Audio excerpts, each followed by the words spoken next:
नाशिक आणि राज्यातील कॉर्पोरेट क्षेत्रामध्ये खळबळ उडवून देणाऱ्या धर्मांतर प्रकरणातील फरार महिला आरोपी निदा खानच्या मुसक्या आवळण्यात पोलिसांना अखेर मोठं यश आलं।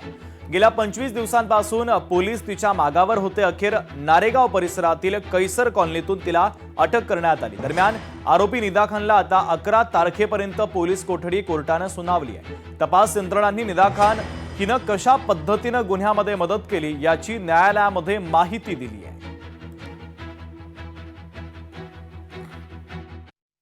आरोपीला ताब्यात घेऊन काल रात्री उशिरा औरंगाबादच्या संबंधित ज्युडिक्शनच्या कोर्टासमोर नेण्यात आलं।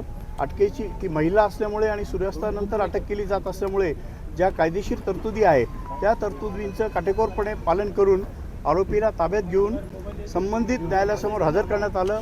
संबंधित न्यायालयाची परवानगी घेऊन आरोपीला नाशिक येथे आणण्यात आलं। या गुन्ह्याला अनेक वेगवेगळे अँगल्स आहेत। याच्यात पीडितेला एका धर्मांतर करण्याच्या उद्देशाने काही भीती व धाक दाखवण्याचा प्रयत्न झालेला आहे।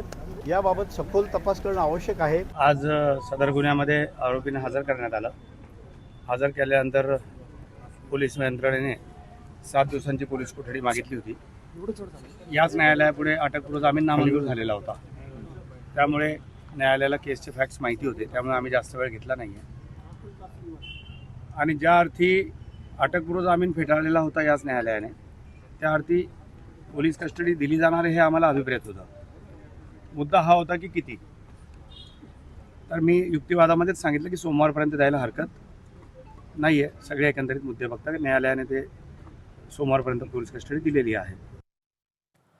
गेल्या 25 दिवसांपासून फरार असलेल्या निदा खानला पोलिसांनी गुरुवारी रात्री छत्रपती संभाजीनगरमधून अटक केली। मात्र अटकेनंतर निदा खानची प्राथमिक वैद्यकीय तपासणी करण्यात आली। त्यातून एक मोठी माहिती समोर आली आहे। सूत्रांनी दिलेल्या माहितीनुसार निदा खानचा UPT अर्थातच हा अहवाल पॉझिटिव्ह आलाय। निदा खान 2 महिन्यांची गरोदर असल्याचं प्राथमिक वैद्यकीय तपासामध्ये समोर आलेलं आहे।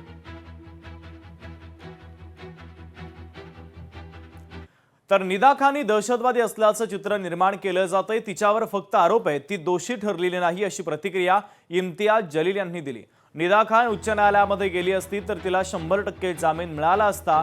निदानं सगळी परिस्थिती सांगितली। FIR मध्ये तर काहीच नाही असं निदर्शनास आलंय। न्यायप्रणाली योग्य निर्णय देईल असं जलील यांनी स्पष्ट केलंय। इसके ऊपर सिर्फ एक कलम जो है वो ये लगी हुई है कि हर्टिंग रिलीजियस सेंटिमेंट्स। तो ये हम इसकी भी तायीद नहीं कर रहे, हम इसका भी सपोर्ट नहीं कर रहे हैं कि अगर हर्टिंग रिलीजियस सेंटिमेंट्स अगर हुआ है। लेकिन दुर्भाग्यवश अब ये हो गया है कि कोई आरोप लगता है किसी के ऊपर और हमारे देश का मीडिया है तो दिल्ली से आ जाता है, बम्बई से आ जाता है और सिर्फ यही उम्मीद करता है कि अब आरोप हो लग गया है तो चलो फांसी पे लटका दो। ये बच्ची के साथ भी वैसे ही हो रहा है। हमें विश्वास है कि पुलिस और अदालत जो है वो पूरा इम्पार्शियल तरीके से काम करेगी।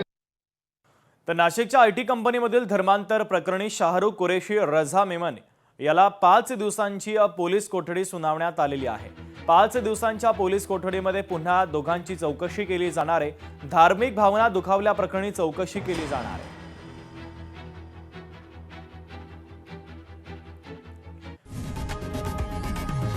लोकशाही मराठी ऐका, पहा, जागरूक रहा।